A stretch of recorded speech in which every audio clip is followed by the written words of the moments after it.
Episode की शुरुआत में हमें सेसु को दिखाया जाता है जो कि बच्चा होता है।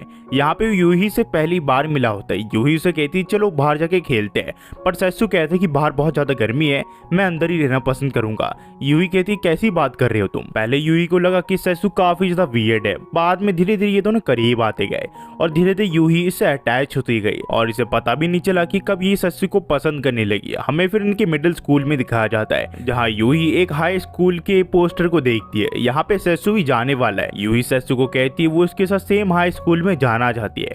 सेसु कहता है उसके लिए तुम्हें मेहनत करनी पड़ेगी।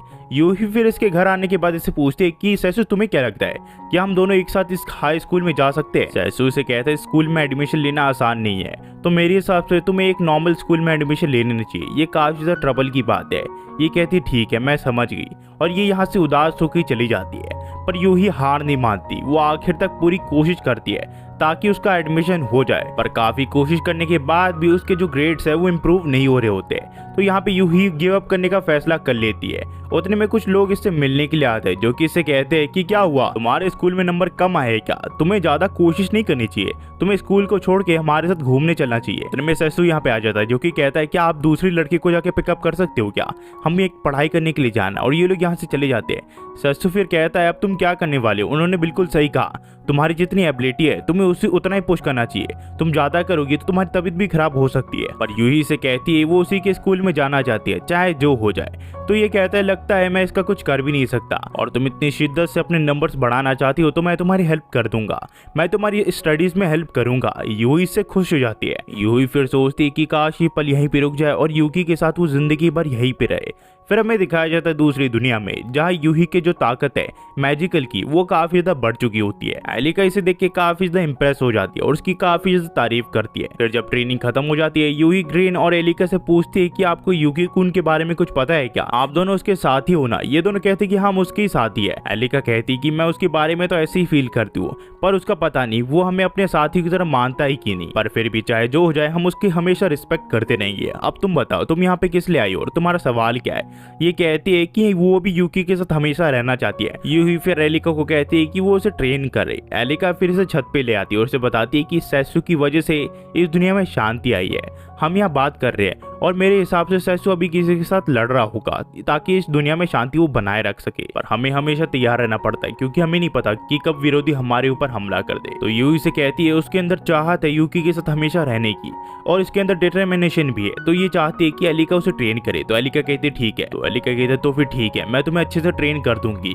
और ये तुम्हें मजाक जैसा बिल्कुल लगना नहीं चाहिए। और इन दोनों के बीच में लड़ाई होती है। फिर एलिका इसे कहती है कि मैंने जैसा सोचा था तुम उससे काफी ज्यादा स्ट्रॉन्ग हो और जितने भी बच्चे आए हैं उन सब में से तुम काफी ज्यादा स्पेशल हो और ताकतवर भी। पर अगर तुम्हें सेसु के साथ खड़े रह के विरोधियों से लड़ना है तो तुम्हें और चीजों को पास करना पड़ेगा जिसमें जान का खतरा भी है। क्या तुम इस जोखिम को उठाना चाहती हो। यूही कहती कि हाँ। और ये लोग नाले में आ जाते हैं जहाँ पे यूही कहते हैं यहाँ पे क्या होने वाला है। ये कहती है यहाँ पे तुम्हारा फाइनल टेस्ट होगा, तुम्हें एक मॉन्स्टर से लड़ना पड़ेगा और ये तुम्हारी फाइनल ट्रेनिंग है ताकि तुम सेसु के सामने खड़ी रह सको।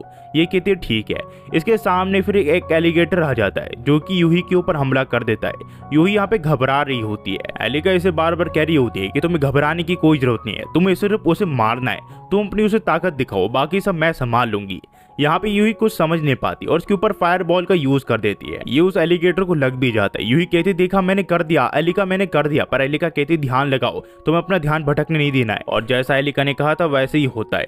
यूही के ऊपर वो एलिगेटर हमला कर देता है जिसके बाद एलिका कहती देखा मैंने क्या कहा था, तुम्हें लड़ते वक्त हमेशा अपने एनिमी पे ध्यान देना चाहिए। तुमने इस एलिगेटर को बेहोश तो कर दिया पर वो अब तक मरा नहीं है, तुम्हें अपने एनिमी को मारना या फिर वो तुम्हारे दोस्तों को मार देगा, ये तुम्हारे ऊपर है, तुम किस साइड को चुनना चाहती हो। और दूसरी साइड वाला भी यही सोचता है, वो तुम्हें हमेशा मारने की कोशिश करता है क्योंकि तुम्हारा ध्यान जल्दी से भटक जाता है, तुम्हें अपना ध्यान भटकने नहीं देना है। और ये इसके सामने एलिगेटर को मार देती है और एलिका इसे कुछ बोले यहाँ से चली जाती है। यहाँ पे यूही समझ जाती है कि उससे बहुत बड़ी गलती होगी, वो इस एलिगेटर को ठीक से नहीं मार पाई और एलिका जो इसे कह रही थी उसने उसकी बातों को बिल्कुल नहीं सुना। उतने में यहाँ पे टिया आ जाते हैं जो कि इसे कहते हैं कि मुझे पता है तुम्हें कहाँ चोट लगी है और ये अपनी ताकत की मदद से इसको वापस से ठीक कर देती है।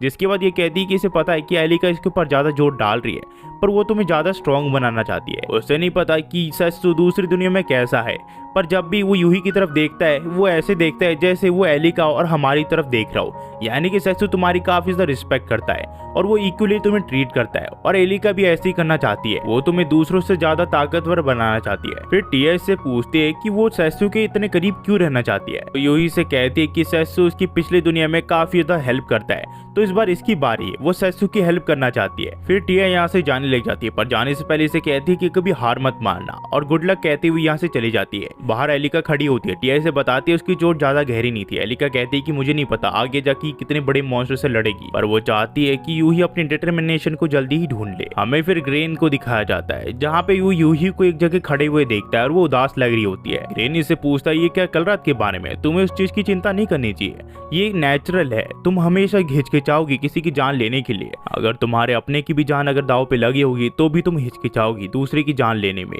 जिसके बाद यहाँ पे यूही पूछते हैं कि ग्लेन आपको अपना डिटर्मिनेशन कैसे मिला कि जिससे आप लड़ पा रहे हो। यहाँ पे ग्लेन इसे बताता है मैंने फैसला किया मैं दूसरों को तकलीफ दूंगा, मैं अपनों को तकलीफ में नहीं देख सकता, मेरे आसपास के लोग काफी ज्यादा तकलीफ में थे और एक नाइट के तौर पर मैं उन्हें ऐसा नहीं देख सकता था और ये मेरे लिए काम कर गया, पर तुम्हारे पास तुम्हारी खुद की डिटर्मिनेशन होनी चाहिए, तभी तुम अपने आप में जी पाओगी, क्योंकि अगर तुम दूसरों की राह पे चलोगी तो तुम कभी भी खुश नहीं होगी, तुम्हें अपनी राह खुद चुननी चाहिए। और मेरे हिसाब से सत्सु भी यही सोचता होगा। यूही फिर सोचती है ये किसके लिए लड़ाई करना चाहती है और उसके दिमाग में सिर्फ सत्सु का ही ख्याल आ रहा होता है। अगले दिन हम फिर देखते हैं यूही को जो कि अपनी ताकत को थोड़ी और बढ़ा लेती है, जिसे देख के एलिका काफी ज्यादा इम्प्रेस हो जाती है और ये वापस से उसका फाइनल टेस्ट करवाने ले आती है। ये कहती है क्या तुम ठीक तो हो ना, तुम ये कर पाओगी, तुम्हें अपने आप को इतना ज्यादा पुश नहीं करना चाहिए। यहाँ पे यूही कहती है कि इस चीज के बारे में आप चिंता मत करिए, मैंने आपसे प्रॉमिस किया है, मैं इस चीज से अब पीछे हटने नहीं वाली और मैंने अपने डिटर्मिनेशन को ढूंढ लिया है। और यहाँ पे वो उस मॉन्स्टर के ऊपर हमला कर देती है, यानी कि एलिगेटर के ऊपर, और इस बार वो इसे अधमरा कर देती है। ये ना हमला कर पा रहा होता ना कुछ कर पा रहा होता। एलिका कहती है तुमने काफी अच्छा किया, तुमने इसे एक्यूरेट जगह पे मारा जिससे ये बेहोश हो गया, पर अभी भी तुम्हारे अंदर डिटर्मिनेशन की कमी है। तो यहाँ पे यूही कहती है कि नहीं मेरे अंदर कमी नहीं है, मैं नहीं चाहती मैं दूसरे को मारूं, जब तक उसके जान पे ना आए वो किसी को भी मारना नहीं चाहती, जब उसकी जान पे आएगी तो वो किसी से भी लड़ जाएगी और यही राह उसने चुनी है। तो एलिका कहती है तुम्हारा जो जवाब है वो एकदम सत्सु से मिलता है और तुम काफी अच्छा कर रही हो, तुम जल्दी से स्ट्रॉन्ग बन जाना। ये कहती कि हाँ। फिर हमें कुछ दिन बाद दिखाया जाता है जहाँ ग्रेन सभी बच्चों को कहता है कि हम डेमोनिक नेशन की इवन थियोन पे हमला करने के लिए जा रहे हैं। सभी बच्चे इस चीज के लिए प्रिपेयर कर चुके होते हैं और आखिर में यूकी को वेट करने के लिए कहती है और जो कहानी यूट्यूब भी कंटिन्यू हो जाती है। आप यहाँ तक देख रहे हो तो प्लीज लाइक एंड सब्सक्राइब करना मत बोलना। आपको ये कहानी कैसे लगी, हमारी एक्सप्लेनेशन कैसे लगी, हमने पूरी कोशिश की इस कहानी को बेहतर करने के लिए, फिर भी अच्छी ना लगी तो यार डिसलाइक कर सकते हो। हमने पूरी कोशिश की है, जैसी कहानी है यार बच्चों वाली कहानी है, अब इसको थोड़ा अच्छा बनाने के लिए हमने पूरी कोशिश की और कई सारे पार्ट्स को तो हमने अच्छे से काट भी दिया और डायलॉग्स भी हटा दिए पूरी तरह और खुद से ये थोड़ी कहानी बनाई। आपको कैसी लगी कैसी नहीं लगी आप कमेंट बता सकते हैं। तो आखिर में जाते हुए क्या कहूँ, thanks for watching guys and ऐसे ही बनाए रखिए सपोर्ट। आजकल की वीडियो में ज़्यादा व्यूज़ नहीं आ रहे तो क्या कहूँ, बस यही कहूँगा यार, बस देखते रहो यूट्यूब, हम और भी अच्छी वीडियोस लाएंगे। Thanks for watching guys, next video में मिलते हैं।